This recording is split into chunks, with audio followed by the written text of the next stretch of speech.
গোটা বিশ্বের মুসলিম সমাজ এই গাজার আর ফিলিস্তিনের শিশু আর মানুষ, নিরীহ মানুষ মারার অপরাধ শুধু ইহুদিদের নয়, গোটা বিশ্বের মুসলিমে। যদি বলেন কেন, তার একটা প্রুফ দিয়ে যায়। পৃথিবীর যিনি এখন শ্রেষ্ঠ মুফতি, মুফতি তাকি উসমানী, যিনি মুফতি শফি সাহেব রহমতুল্লাহ আলাইহির ছেলে, যিনি মারিফুল কুরআন লিখেছেন, তাফসীরে মারিফুল কুরআন, তিনার সন্তান, পাকিস্তানে বাড়ি, তিনি পাকিস্তানের জাস্টিস। তিনি বলেছেন বর্তমান সময়ে मुसलमान के लिए इजराइल का जितना भी प्रोडक्ट है वो हराम है। আমরা ভারতে 40 কোটি মুসলমান, যদি 20 কোটি মুসলমান প্রত্যেক দিন যদি 2 লিটার করে থামস আপ কিনে, 20 কোটি থামস আপের বোতল, 1 লিটার 2 লিটার থামস আপের বোতলের দাম কত? 100 টাকা। 100 টাকা থামস আপের বোতল, 100 টাকা স্প্রাইট, 100 টাকা আপনার মেরিন্ডা, 100 টাকা আপনার ফ্যান্টা, 100 টাকা আপনার মাজা। এই বোতলগুলো যখনই আপনি কিনবেন 100 টাকা দিয়ে, ইহুদিদের পকেটে সঙ্গে সঙ্গে 40 টাকা ঢুকে যাবে। কথাটা বুঝতে পারেন? আপনি প্রত্যেক দিন নিরীহ মুসলমানকে মারার জন্য 40 টাকা দিচ্ছেন। এরপর হিসেব করুন, 4 20 80, প্রত্যেক দিন শুধু মুসলমানদের কাছ থেকে 800 কোটি টাকা, 80 কোটি টাকা যাচ্ছে ইহুদির পকেটে। 3 8 24, 240 কোটি টাকা মাসেতে মুসলমানরা দিচ্ছে ইহুদিদিকে, যে তোমরা মুসলমানদিকে এই টাকার দ্বারা অস্ত্র কিনে হত্যা করো। আপনি আমাদের বাপদাদারা কি খেয়েছে? আমি আজকে বলে নয়, আপনাদের মনে হচ্ছে আমি কেন বলছি, আমি আজকে বলে নয়, আমরা বাপ বেটা আমাদের বাড়িতে থামস আপ কোকো কোলা চলে, জীবনে আমি খাই না। আমি ন্যাচারালি খাবার খাই। কি খাই? আমি কুটুম বাড়ি গেলে বলি, ভাই লেবু দাও, নুন দাও, চিনি দাও, শরবত বানিয়ে দাও, তার থেকে ভালো জিনিস আর কিছু না, শরীরের ক্ষতি নেই। এই গ্রীষ্মকালে আমি আম পুড়ার শরবত খাই, আম পুড়া খান। এই গ্রীষ্মকালে আমি ছাঁচ খাই, ছাঁচ। ছাঁচ আপনারা অনেকে জানবেন না, খালি মৌলবীরা জানবে। ইউপিতে পাওয়া যায়, দিল্লি, বোম্বাই, গুজরাটে ছাঁচ পাওয়া যায়। আমি ছাঁচ খাই প্রত্যেক দিন। ভাত খাওয়ার পরে, জোহরের সময়, জোহরের পরে আমি ছাঁচ খাই 1 গ্লাস করে, শরীর ফিট থাকে। ঘরের তৈরি টক দই, ঘরের তৈরি দই দিয়ে তৈরি, আপনার পুদিনা পাতা, ধনে পাতা, বাড়ির সবকিছু ন্যাচারালি জিনিস দিয়ে খান। আপনি ইহুদির পকেটে টাকা দিচ্ছেন, আপনার জানা আছে? আপনারা মনে করছেন কিয়ামত অনেক দূরে, কিয়ামতের আলামত গুলো আসতে শুরু করে দিয়েছে। শুনেলেন, এই যুদ্ধটা শুধু ইসরায়েল ফিলিস্তিনের মধ্যে টিকে থাকবে না, গোটা মিডল ইস্ট আর গোটা পৃথিবীকে এটার মধ্যে জড়িয়ে যেতে হবে। নবীজি সাল্লাল্লাহু আলাইহি সাল্লামের হাদিস শুনেলেন, এই যুদ্ধটা শুধু ইসরায়েল ফিলিস্তিনের মধ্যে টিকে থাকবে না, গোটা মিডল ইস্ট আর গোটা পৃথিবীকে এটার মধ্যে জড়িয়ে যেতে হবে। নবীজি সাল্লাল্লাহু আলাইহি সাল্লামের হাদিস, তোমরা বুঝতে পারবে কিয়ামত তখন কাছে, যখন রাস্তাঘাটে কুকুরের মতো জিনা করবে, মানুষ হিংস্র হয়ে যাবে, মানুষ মানুষকে অপমান করবে, মানুষ মানুষকে মার্ডার করবে, মানুষ মানুষের রক্তর ভুকা হয়ে যাবে, জানোয়ারের থেকেও খারাপ হালত হয়ে যাবে পৃথিবীর মানুষের। তখন জানবে যে এই হালত। আমি এখনই একটা ভিডিও দেখলাম গাড়িতে বসে বসে, কোথাকার? বাংলাদেশে। বাংলাদেশের একজন, তার নামটা আমার ঠিক মনে পড়ছে না, সে বৃদ্ধ আশ্রম চালায়। কেমন ভাবে? মা বাপ তার বেটা বিটি কেউ লাইনি, রাস্তায় পড়ে আছে, তাকে তুলে নিয়েছে, তার ডাক্তারি করানো, তার চিকিৎসা করা, তাকে ওই আশ্রমে রাখা। একটা মুসলিমদের যুবক, বিরাট খিদমত, টিভিতে বিরাট ভাইরাল, ইউটিউব ফেসবুকে ভাইরাল। গত 2 দিন আগে ধরা পড়েছে, প্রায় তার আশ্রমের লোক মারা যায়। পাশের একটা মসজিদে তাদের সঙ্গে কন্ট্যাক্ট হয়েছিল যে আমার আশ্রমে যে বৃদ্ধ বৃদ্ধারা মারা যাবে তাদের আপনারা গোসল দিয়ে জানাজার ব্যবস্থা করবেন। তারা বলেছিল হ্যাঁ। তো সেইখানকার ইমাম যতগুলো লাশের গোসল দিয়েছে সবগুলো দেখেছে পেটগুলো ফাড়া, মানে তাদেরকে সুস্থ করে এই হারামখোর তাদের কিডনিগুলো অপারেশন করে বিক্রি করে দেয়। মানুষ কতটা নিকৃষ্ট হতে পারে ভাবতে পারে। এ কিন্তু কোনো অমুসলিম নয়, মুসলমান। আল্লাহ নবীর হাদিস, কিয়ামতের পূর্বে এমন একটা যুগ এসে দাঁড়াবে, মানুষ এমন একটা হিংস্র হয়ে যাবে, মানুষ এমন জায়গায় পৌঁছে যাবে আপনারা অনুভব করতে পারবেন না। কিসের? যে মানুষ হারাম আওলাদকে প্রশ্রয় দিতে লাগবে, পৃথিবীটা হারাম আওলাদে ভরে যাবে। আল্লাহর হাবিব জনাবে মুহাম্মদুর রাসূলুল্লাহ, সকলে বলুন সাল্লাল্লাহু আলাইহি ওয়াসাল্লাম, যে বর্ণনা দিলেন তার কি করে প্রকাশ পাবে? প্রকাশটা আপনাকে বলে দিই, কি করে প্রকাশ পেতে লাগবে, আপনি অবাক হবেন। তিনার প্রকাশটা কিভাবে পাওয়া যাবে? হারাম আওলাদ কি করে বুঝবেন এগুলো হারাম আওলাদ? ইহুদি নাসারারা আপনার দ্বারা পাপ করাচ্ছে কিন্তু আপনাকে বুঝতে দেয় না। আপনারা বলুন, গান বাজনা ইসলামী শরীয়তে হারাম না হালাল? এই জোরে বলুন না, হারাম। এত জোরে যখন হারাম বললেন, আমি আপনাকে বলে দিই, গোটা পশ্চিম বাংলা জুড়ে আপনাদের এখানে কি হয়েছে জানি না, আমি জানিও না, আর আমি জানতেও চাই না। পশ্চিম বাংলার কথা বলছি।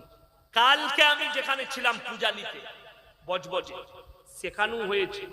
আমি জানতো মনে হয়েছে কি, আজকে দেখুন আমরা ভারতবর্ষে অনেক জাতি বাস করি, সবাই নিজের নিজের ধর্ম পালন করে, কিন্তু কষ্টটা কোন জায়গায় জানেন?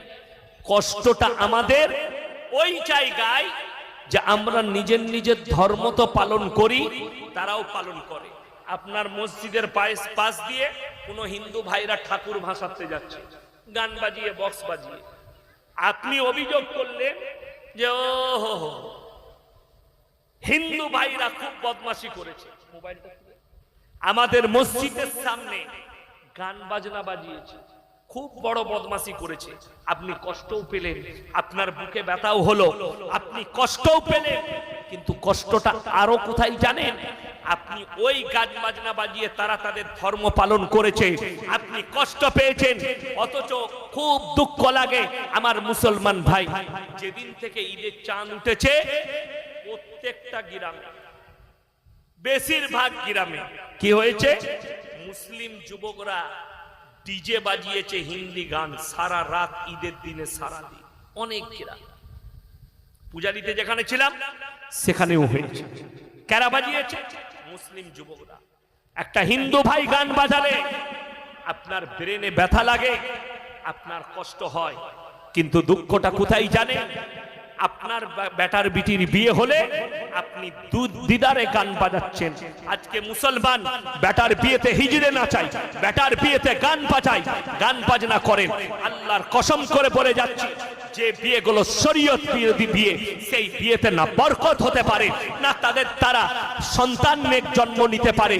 যে বিয়েগুলোই হারাম কাজ হয়, তাদের সন্তানরা কখনো নেক সন্তান জন্ম নিতে পারে না। আমার মুসলমান ভাই, কষ্টটা আমাদের উলামাদের ওই জায়গায়। আমাদের জন্য অনেকজন রাস্তাঘাটে বলে, হুজুর ইয়াসিন সাহেব হক কথা বলে, তুই তোর ইমামকে হক কথা বলার অধিকার দিয়েছিস? যে তোর ইমাম মসজিদে দাঁড়িয়ে হক কথা বলবে? তোমরা আজকে সমাজের লোক ইমামকে হক কথা বলার অধিকার দেয়নি। ইমাম যদি সুদের বয়ান করে ইমামের চাকরি চলে যায়, ইমাম যদি হক কথা বলে মসজিদ কমিটি তাদেরকে তাড়িয়ে দেয়। আমি এটা বুক ফুলিয়ে বললাম, কেন জানেন? আমি কোন মসজিদের ইমাম উলাই আর আমার চাকরি যাবার ভয় নাই, ওই জন্য বলে যাচ্ছি। আজকে সমাজের কষ্টটা আমি বলে যাচ্ছি, ইমাম দিকে মসজিদ থেকে তাড়ানো হয় হক কথা বলার কারণে। বীরভূম ডিস্ট্রিক্ট, নাম করব না জায়গার, ইউটিউবে ফেসবুকে রেকর্ডিং হচ্ছে, চলে যাবে। বীরভূম ডিস্ট্রিক্ট ইমাম সাহেব খালি সুদের বয়ান করেছে, রাত 12টার পরে এসে জুম্মার দিনে ইমামকে বলেছে দ্বিতীয়বার বয়ান করলে তোমাকে মার্ডার করে দেব। মুসলিম সুদখোররা এসে ইমামকে হুমকি দিয়েছে।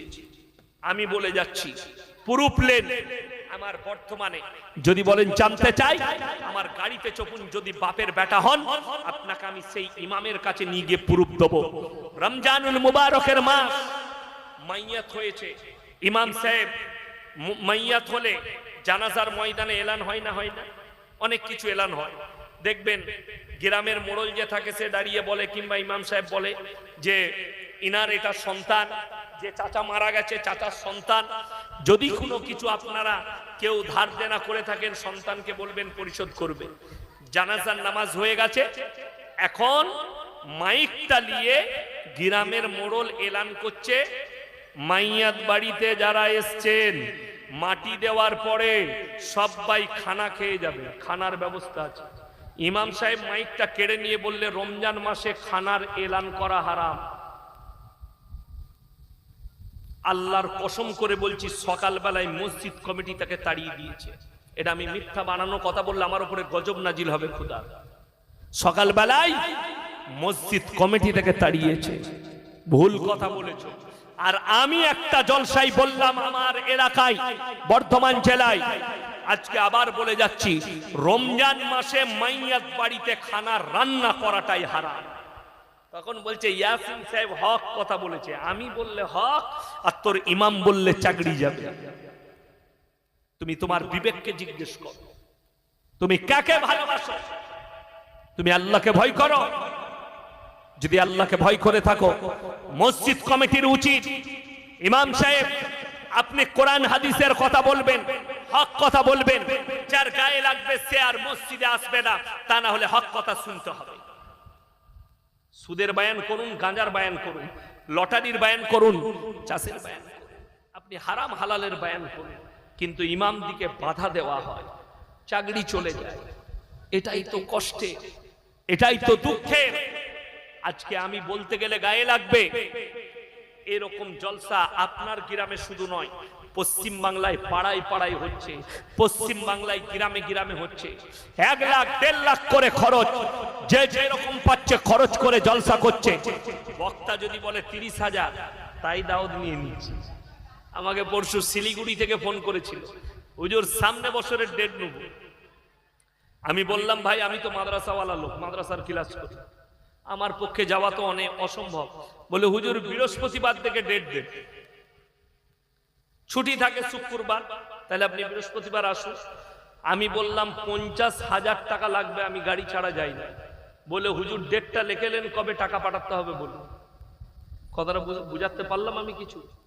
50,000 বলেছি, বলছে হুজুর ডেট লেখুন, কবে টাকা ভরতে হবে বলুন। খালি অবস্থা বুঝেলে একটা বক্তা 50,000 বলেছে, তাকে নিবে যেহেতু পছন্দ হয়েছে। আর ইমাম 3 মাস থেকে মাথা ঠুকছে, দাদা 1000 টাকা বাড়ান আপনারা।